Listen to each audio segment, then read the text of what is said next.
Dios le bendiga, hermanos, espero que se encuentren bien. El día de hoy les tengo una refutación bastante extensa, pero con mucha información.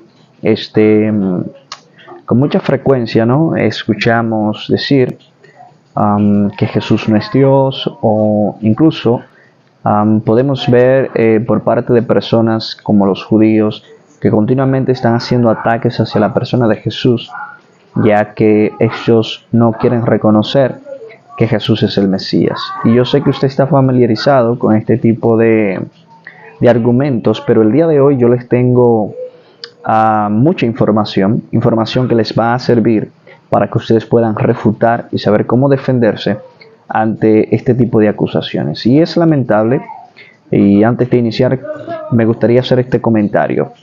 Ya anteriormente hemos hecho un video refutando a un judío llamado Jacob, de su canal Filosofía Judía. Hicimos un video y de verdad que hemos visto algunos comentarios que en cierto sentido son penosos, en el sentido de que he escuchado comentarios como: no lo puedes refutar porque es un judío, no, tú no sabes hebreo, no le puedes refutar. Bueno, ese tipo de comentarios en particular me parece un poco peligroso, en el sentido de que no es lógico decir que por el hecho de que una persona no sea judía o no tenga cierto dominio del hebreo, no pueda discriminar objetivamente entre una cosa y la otra. O sea, ese tipo de pensamiento incluso puede ser hasta peligroso, porque el hecho de que yo valide todo lo que una persona, simplemente por el hecho de ser judío, diga, estoy en un grave problema. O sea, yo tengo que ser capaz de investigar, de descubrir por mí mismo, y no simplemente intentar validar algo porque una persona judía lo afirme. También los judíos pueden mentir y pueden engañar. Entonces, en el día de hoy vamos a refutar de manera abierta y contundente los argumentos judíos referentes a las profecías acerca de Jesús, y también incluso argumentos que han sido utilizados por ateos.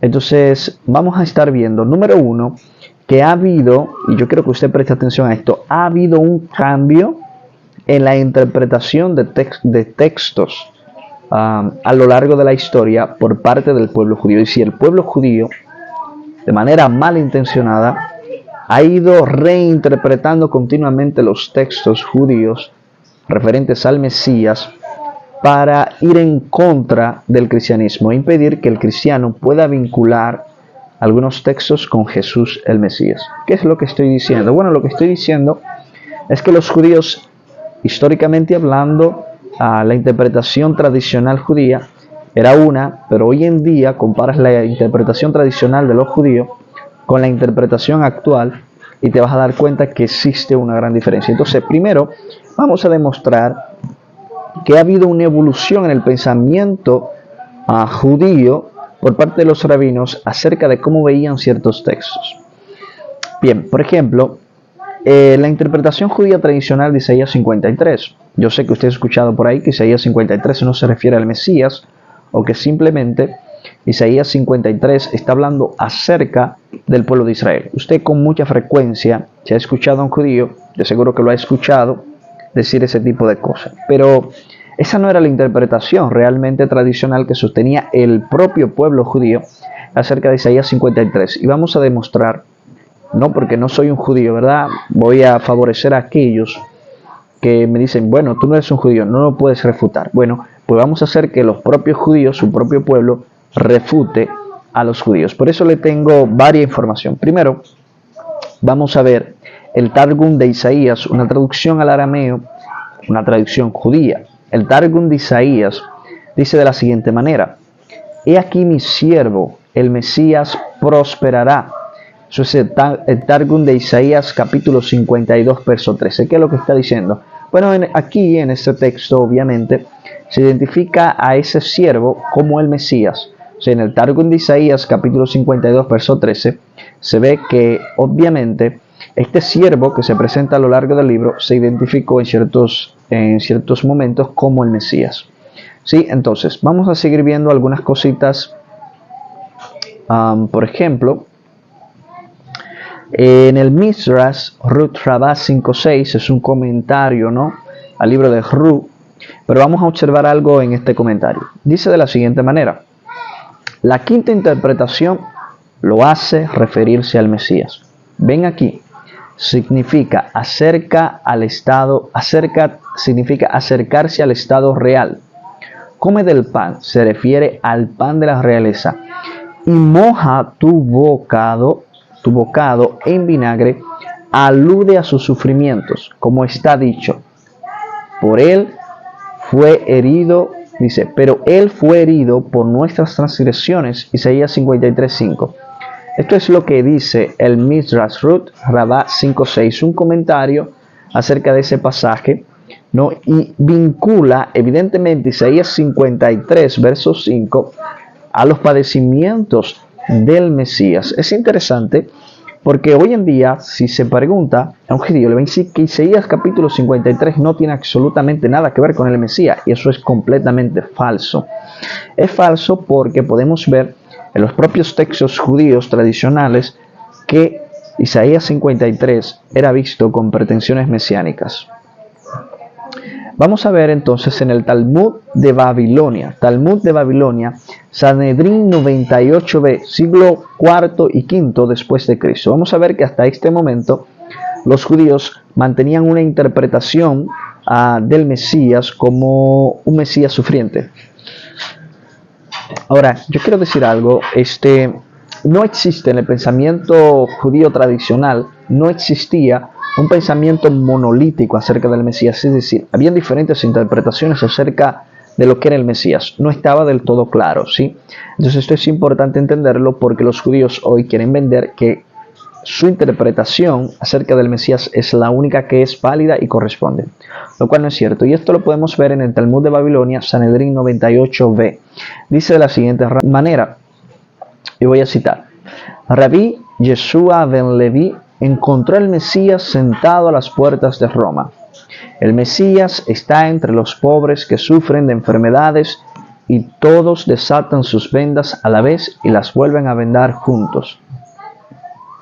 Pero él desata y venda una a una, diciendo: quizás me necesiten, entonces no debo tardar. Ahora, escucha esto.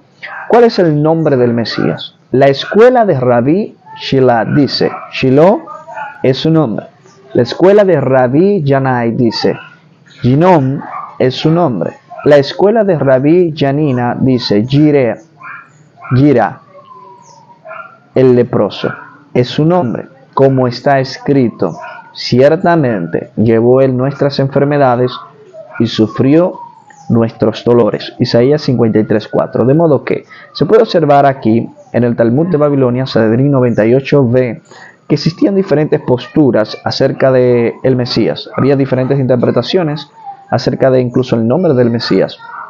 Pero se ve que uno de los rabinos, el rabí Yanina, dice que Jirá es su nombre, el leproso, ¿no?, porque se entendía que sufriría. Y cita aquí Isaías 53, verso 4. Entonces la idea de que Isaías 53 no tiene que ver con el Mesías es completamente falso.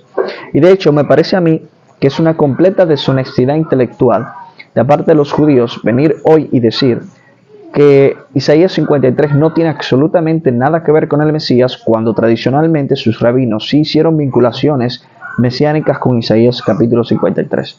Ahora, déjeme mostrarle aquí una evolución en el pensamiento judío acerca de lo que es el Mesías. Vamos a ver lo siguiente.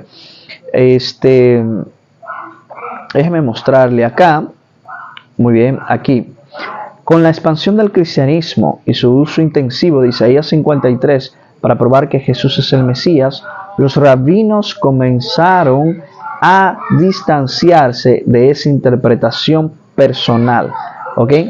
Entonces, la figura del siervo sufriente empezó a reinterpretarse como una referencia colectiva al pueblo de Israel, no un individuo. Por ejemplo, en el Talmud y en el Midrash, que anteriormente ya vimos, que son posteriores al siglo IV y VI, podemos observar, ¿no?, ecos del Mesías sufriente. O sea, Si vamos al Talmud y al Midrash, ahí por lo menos podemos ver los rastros y los ecos de que los rabinos se interpretaban Isaías capítulo 53 con pretensión mesiánica. Entonces, vamos a ver entonces algunos de los rabinos que empezaron a introducir estos cambios, ¿no? En la Edad Media hubo una consolidación de la interpretación nacional.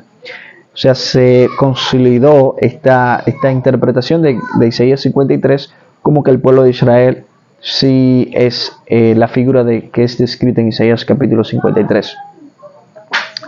Rabinos influyentes como Rashi, siglo XI, y Ibn Ezra, siglo XII, afirmaron claramente que Isaías 53 habla de Israel como siervo que sufre a manos de las naciones.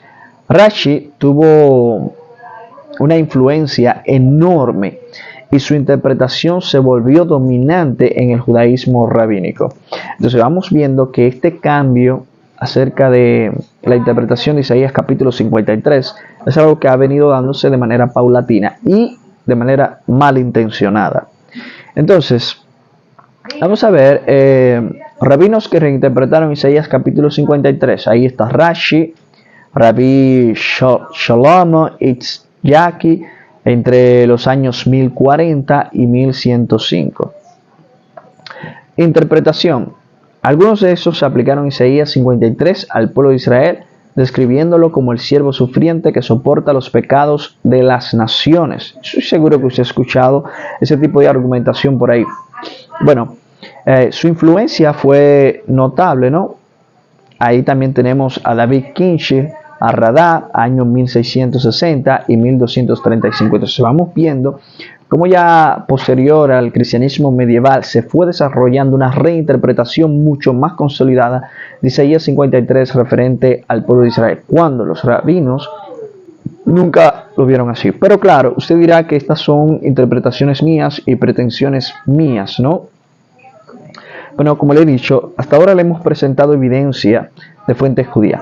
Vamos a ver la crítica que hizo un propio judío a esta realidad que yo estoy intentando mostrarle. Porque desde luego, esto no es opinión mía, Esto es por boca de los propios judíos. Por ejemplo, y lo pueden ver acá, se lo muestro acá. Aquí está el nombre. El rabino Moshe Cohen Ibn Crispi, del siglo XIV, criticó enérgicamente a quienes reinterpretaron Isaías 53 aplicándolo al pueblo de Israel en lugar del Mesías. Y es muy curioso lo que este rabino comentó, pues déjenme decirle que es exactamente lo que yo les estoy diciendo. Esto fue lo que dijo el rabino. Aquellos que por razones polémicas aplican la profecía del siervo sufriente a Israel encuentran imposible comprender el verdadero significado de esta profecía, habiendo abandonado el conocimiento de nuestros maestros y siguiendo la obstinación de sus propios corazones. Su mala interpretación distorsiona el pasaje de su significado natural, ya que fue dado por Dios como una descripción del Mesías para que cuando alguien afirme ser el Mesías, podamos juzgar por la semejanza o no con esta descripción si realmente lo es. Ese comentario que hizo el rabí sobre Isaías 53 lo hizo en su obra First Third Chapter. Aquí le muestro, ¿no? Ahí se muestra también el año de la publicación y lo pueden encontrar, ¿no?, en la página 99-114. Por aquí se lo muestro. Aquí al final está ahí en la pantalla donde pueden encontrar eso. O sea, es más que evidente que ha habido una reinterpretación malintencionada por parte de los judíos para desvincular Isaías 53 de Jesús. Claro, es que como los cristianos empezaron a utilizar Isaías capítulo 53 y encaja perfectamente, exactamente con toda precisión en la pasión de Cristo, en los sufrimientos de Cristo, esto deja mucho que desear. Entonces se puede observar una mala intención acá de los judíos al reinterpretar esto, desnaturalizando, en las palabras del propio Rabí, It's Big Crispy, desnaturalizando el significado real del pasaje. Entonces, esto no solamente, déjenme decirle, ocurrió con Isaías capítulo 53, no, es que esto está impresionante. O sea, ellos han cambiado absolutamente su visión de ver los textos. Muy bien, por ejemplo, déjeme mostrarle acá cómo en Zacarías capítulo 12, verso 10, vamos a ver cuál es la interpretación rabínica antigua de este pasaje de Zacarías 12:10, recordando que Zacarías 12:10 nos habla de que hay alguien que será traspasado y el pueblo hará una gran lamentación y llorará como se llora por el unigénito. Ahora déjeme lo siguiente, ¿qué pensaban los judíos acerca de esto? Bueno, mire lo que dice el Midrash sobre Zacarías 12:10, citándolo en Besuca 52a. Dice de la siguiente manera: ¿cuál es la causa de esta desolación? Rabí Dosa y los otros rabinos diferían en sus respuestas. Uno decía, por el Mesías Ben José, quien es asesinado. Otros decían, por la inclinación al mal que es el asesinato. Es correcto de acuerdo a quien afirma, por el Mesías Ben José, quien es asesinado. Porque esto está escrito, y me mirarán a mí, a quien han traspasado, y se lamentarán por él, como quien se lamenta por un hijo único, y llorarán por él como se llora por un primogénito. Este es su comentario de Zacarías 12:10 en el Midrash sobre Zacarías 12:10, citado en Besuca 52a. Entonces es más que claro y evidente que también Zacarías capítulo 12, verso 10 tenía una connotación mesiánica. Es más que evidente, ¿no? Se menciona acá el Mesías Ben José, porque para el judío tenía esta cierta disparidad, ¿no? Tenía un montón de textos que eran mesiánicos, pero se presentaba un Mesías sufriente, pero también tiene otros textos que son mesiánicos y se presenta un Mesías victorioso, triunfante. Entonces, ¿qué hizo esto en la mentalidad judía? Pensar que habrían dos Mesías. Un Mesías Ben José, que sería un Mesías sufriente, y el Mesías Ben David, que sería un Mesías triunfante, lo cual es completamente absurdo, porque en la revelación progresiva de Dios y observando el cumplimiento en el Nuevo Testamento nos damos cuenta que son etapas de una misma persona. Entonces, vamos a seguir viendo lo que dice el Targum de Zacarías, que es una traducción aramea tradicional anterior al cristianismo medieval. Vamos a ver qué dice el Targum. Dice, mirarán hacia mí porque me han levantado sus manos en oración sobre aquel a quien los pueblos traspasaron. Aunque suavice el traspasado, ¿sí?, todavía mantiene una figura central hacia la que se vuelven con lamento. Entonces, esto era el pensamiento. Este texto tenía pretensiones mesiánicas. Entonces, vamos a ver cómo esto cambió en la mentalidad judía. Permítanme mostrarle la siguiente línea. Muy bien, disculpen el cambio, un pequeño error técnico. Muy bien, entonces ya ustedes vieron cómo la interpretación de Zacarías 12:10 era vista con pretensiones mesiánicas, incluso se les atribuye al Mesías Ben José. Pero vamos a ver cómo cambió esto, ¿no? Rashi, 1040-1105, ya no lo interpreta así. Lo interpreta de la siguiente manera. Interpreta que el traspasado es un malvado que fue ejecutado y por quien la gente se arrepiente, no por una figura mesiánica. Mire cómo se divorcia exactamente de la interpretación. Radá y David Kinshi, siglo XII, lo interpreta así. El llanto es por los caídos en batalla, no por una figura redentora o mesiánica. Entonces usted puede observar el enfoque se aleja completamente de cualquier connotación mesiánica o redentora.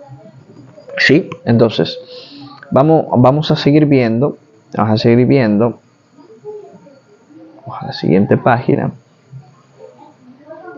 Vamos a ver. ¿Cuál es la interpretación antigua de Daniel capítulo 7, verso 13? En Daniel capítulo 7, verso 13 dice, miraba yo en visión de la noche, y vi que con las nubes del cielo venía uno como un hijo de hombre. Vino hasta el anciano de días y lo hicieron acercarse delante de él. Mire, Daniel capítulo 7, verso 13, también tenía pretensiones mesiánicas. O sea, se interpretaba como una figura mesiánica acá. Fíjese lo que dice el Talmud de Babilonia, Sanedrín 98a, que conste que estamos citando fuentes judías. Talmud de Babilonia, Sanedrín 98a, dice lo siguiente: si lo merecen, el Mesías vendrá con las nubes del cielo; si no lo merecen, vendrá humilde y montado sobre un asno. Entonces, fíjese que aquí vincula la figura del Hijo del Hombre, Daniel capítulo 7, verso 13, con el Mesías, y dice que dependiendo de la dignidad del pueblo, se va a manifestar el Mesías. Si el pueblo es digno, el Mesías se va a manifestar en las nubes del cielo. Pero si el pueblo no es digno, vendría humilde montado en un asno. Me parece muy interesante esto. Y luego vamos a ver entonces cómo ha cambiado esta interpretación. Vamos a ver, Sadian Goan, siglo X, tenía un comentario, ¿no?, sobre Daniel. Sadian Goan interpreta al Hijo del Hombre como una figura mesiánica que recibirá dominio y gloria de parte de Dios. Esta interpretación refuerza la visión del Hijo del Hombre como el Mesías esperado. Ahora, esto es interesante. El judío no podía sostener este tipo de interpretaciones porque, claro, Jesús se arrogó a sí mismo el título de el Hijo del Hombre, precisamente atribuyéndose cierta pretensión mesiánica y de divinidad. Entonces yo creo que está más que claro, pero vamos a seguir viendo entonces cómo el judío ya cambió de esta interpretación de Daniel capítulo 7, verso 13, cómo lo interpretaban como tenía atribuciones mesiánicas, pero hoy en día no es así. Y vamos a ver esto, cómo lo interpretan hasta el día de hoy. Bien, vamos a ver. El rabino Rashi, 1040-1105, interpreta al Hijo del Hombre como una representación del pueblo de Israel, no como una figura mesiánica individual. Ibn Erza, 1809-1167, sostiene que esta figura simboliza a los santos del Altísimo, es decir, al pueblo de Israel. Oh, wow, increíble, ¿no? Como anteriormente se decía una cosa y se vinculaba con el Mesías, pero ya hoy no es así, precisamente porque quieren alejar estos textos de Jesús. Es impresionante. Entonces, es más que claro que el motivo del cambio, ¿no? Estas recientes interpretaciones buscan distanciar el texto de una lectura cristológica en respuesta a la identificación de Jesús con el Hijo del Hombre en el Nuevo Testamento. Entonces, creo que está quedando bastante claro, ¿no? Pero vamos a continuar. Bien, vamos a pasar ahora a estudiar, ¿no?, a analizar a Isaías capítulo 9, verso 6, ¿no? Hay muchos argumentos acerca de este porque Isaías 9:6 atribuye al Mesías, lo atribuye con atributos divinos.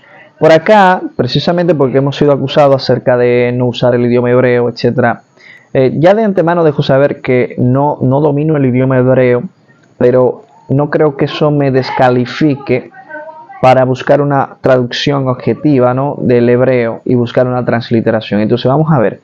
Aquí está el texto original en hebreo. No sé si pueden ver acá el texto original acá de Isaías capítulo 9, su verso 6. Aquí tengo el texto original en hebreo. Lo pueden ver acá. Entonces acá al lado he puesto la transliteración. Benitan Lanu, etc. Pero lo que nos interesa es a partir de acá. Aquí nos dice Baikrat Shemo, ¿no? Y llamó su nombre. Baikrat Shemo Peleg Joel El Gibor Avia Sar Shalom. Entonces vamos a estudiar esto. Vamos a ver esto a detalle. Vamos a ver. Esta es la transliteración. Pero ¿cómo se traduciría la transliteración? Es decir, palabra por palabra. Yo no estoy hablando de una traducción donde se está introduciendo ideas del intérprete. No, una transliteración palabra por palabra. Vamos a ver una transliteración palabra por palabra. Bueno, lamentablemente no me permite aquí no me permite proyectarlo bien, pero vamos a refutarlo normalmente. Primero, la transliteración de este pasaje de Isaías capítulo 9, verso 6, la transliteración, ¿no? Lo que dice es de la siguiente manera. Dice, porque un niño ha nacido para nosotros, un hijo nos ha sido dado, y el dominio estará sobre su hombro. Dice, llamó su nombre, maravilloso consejero, Dios poderoso, Padre eterno, príncipe de paz. Y desde luego el judío te va a decir, bueno, te fijas, aquí las palabras están en pasado, Vaikrak Shemo, y llamó su nombre y todo lo demás, ¿no? Y un hijo nos ha dado y todo está en pasado. De modo que esto se refiere al tiempo pasado y por lo tanto, esto es una profecía sobre el rey Ezequías. No, por favor. Esto es completamente falso. ¿Y por qué es completamente falso? En primer lugar, porque se está obviando el hecho de que esto está en perfecto profético. El perfecto profético es cuando el profeta anuncia una profecía en pasado para dar certeza o validar la profecía. Es como si el profeta estuviera diciendo, esta profecía es tan segura que es como que ya ocurrió. Eso se llama perfecto profético. Y de hecho, no porque lo diga yo o porque yo simplemente le estoy diciendo aquí, a mí no me creas. Sencillamente vaya a la Septuaginta. La Septuaginta es una traducción judía, no cristiana. Es una traducción judía que se dio siglos antes de Cristo. Es decir, esto no es cristiano. Esto es una traducción judía. Y la Septuaginta precisamente no traduce y llamó su nombre, sino que traduce y llamará su nombre. Porque aunque el texto en hebreo, la transliteración es en el pasado, se está utilizando el pasado porque se está utilizando el lenguaje el lenguaje profético, el perfecto profético, hablando en pasado pero anunciando una profecía futura. Y si usted está en desacuerdo conmigo, entonces le incito a que busquen Isaías capítulo 5 verso 13, donde dice, por tanto mi pueblo fue tiempo pasado llevado cautivo porque le faltó conocimiento. Esta profecía fue anunciada en tiempo pasado, pero ni siquiera se había cumplido para el tiempo en el que el profeta había anunciado dicha profecía. Eso se le llama perfecto profético. Entonces la Septuaginta lo traduce en futuro. A ver, si usted no me quiere creer, peleese con la Septuaginta, ¿no? Porque ella lo traduce en futuro. Dice, y será llamado su nombre en futuro.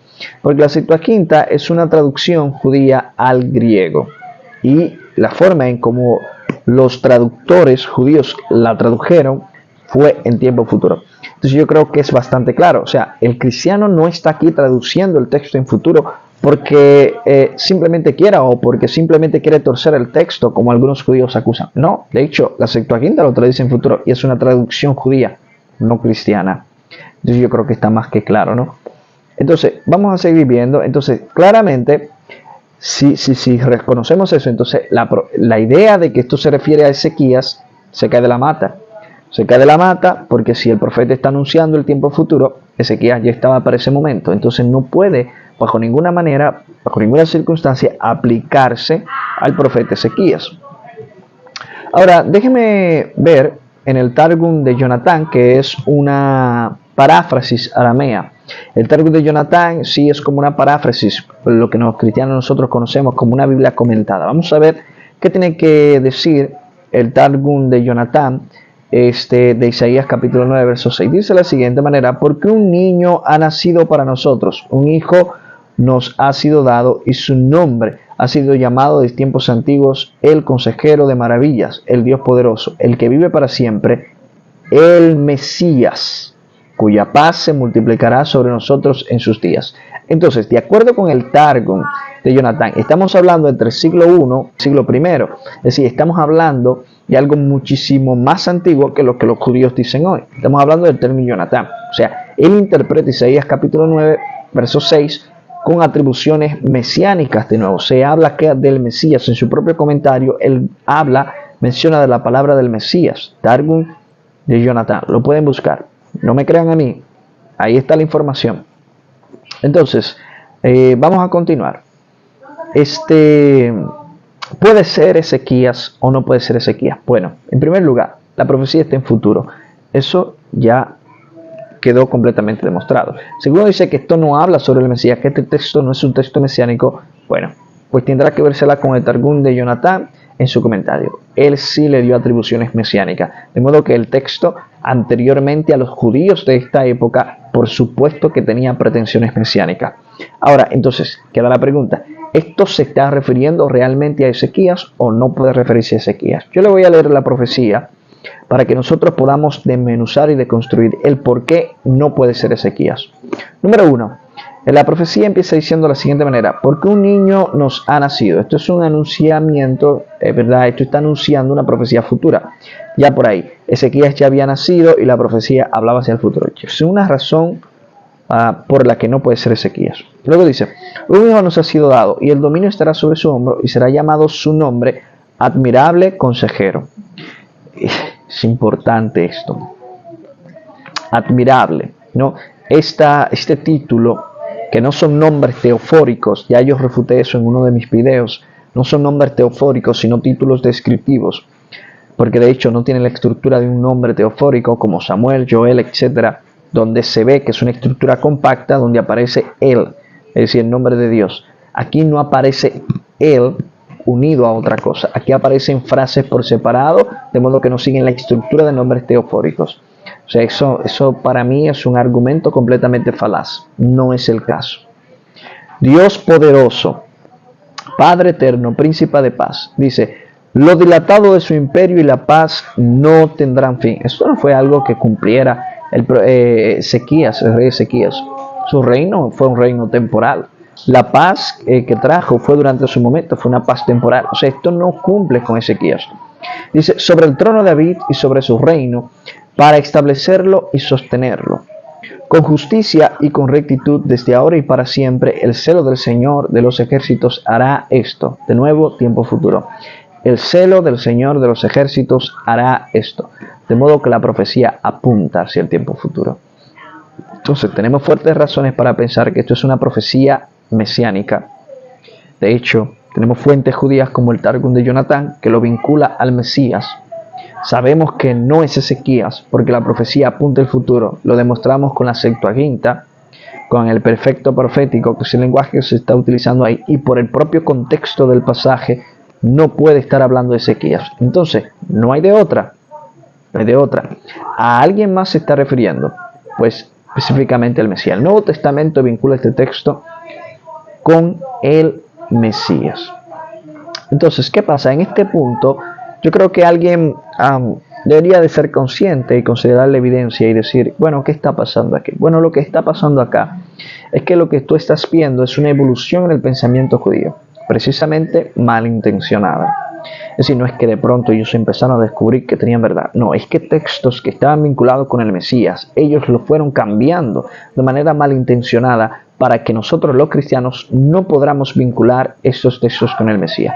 Ahora, si usted se habrá fijado, usted habrá notado que no hay un pensamiento monolítico acerca del Mesías. Es decir, entre el pueblo judío no existía un pensamiento monolítico. Es decir, no, esta es la figura mesiánica y esto es así. No, había diferentes corrientes interpretativas y escuelas interpretativas. Entonces la pregunta es: ¿cuál lleva razón? Bueno, yo te voy a hacer una argumentación sencilla. La argumentación de los apóstoles. Dios la resucitó de los muertos. Jesús afirmó ser el Mesías. Jesús afirmó ser el Mesías. Aún los evangelios nos muestran que la interpretación que tenían los judíos de su época acerca del Mesías era una figura política que establecería su reino. En varias ocasiones en los evangelios a Jesús se les intenta ser rey. Pero yo quiero que usted entienda esto: la visión que tiene Cristo, Jesús de Nazaret, acerca del Mesías es distinta a la rabínica de su época. Entonces tenemos dos corrientes interpretativas distintas: la de Jesús y tenemos la de los rabinos, incluso la que sostienen hoy en día muchos rabinos actuales. La pregunta es: ¿quién lleva razón? ¿A cuál debo de creer? Bueno, sencillo. Dios le resucitó de entre los muertos y la resurrección de Cristo es la validación de su interpretación sobre el Mesías por encima de todas las demás interpretaciones. Este es Jesús. Es decir, si Jesús hubiese mentido acerca de que él era el Mesías, entonces Dios no le hubiera resucitado entre los muertos. Su resurrección de entre los muertos es su vindicación, es su reafirmación de que realmente Él era la persona quien afirmó ser. Dios te bendiga y Dios te guarde. Si te ha gustado este video, por favor apóyanos con un me gusta.